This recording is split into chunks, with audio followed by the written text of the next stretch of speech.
Assalamualaikum. Hari ni kita turun lagi.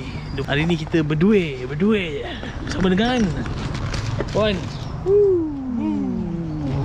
Tu ni tengok macam mana. Ada geng. Tek.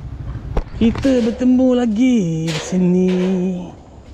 Sungai yang sama, hasil yang berbeza. Ya Allah, semoga Allah mudahkan urusan hari ni. Tiba-tiba ada rumah pula kat situ. Baru ni. Ni baru ada ni. Kan? Baru ada kan? Sebelum ni macam tak ada. Baik siap. Baik. Lama baru je siap. Ada rumah siap sini. Ini barangkali rumah rakit. Rumah rakit ke? Mantap. Ini boot kita ini guys. Boot yang ini kita boot one. Kita berdua ni. Ni geng lain. Tengoklah apa hasilan kita hari ni.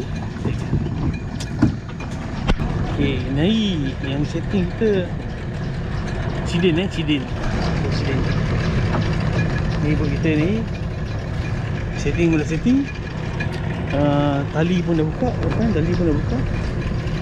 Duit boot tak bayar lagi. Umpan tak ambil. Jadi kalau belah ni, aduh. Sebaik teringat. Kita settle duit boot dengan umpan ni.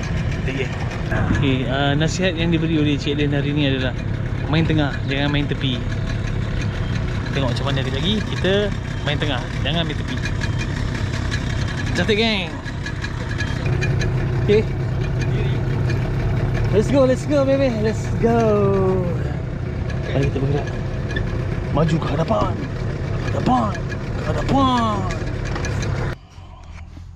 Okay, kita dah sampai di spot yang pertama.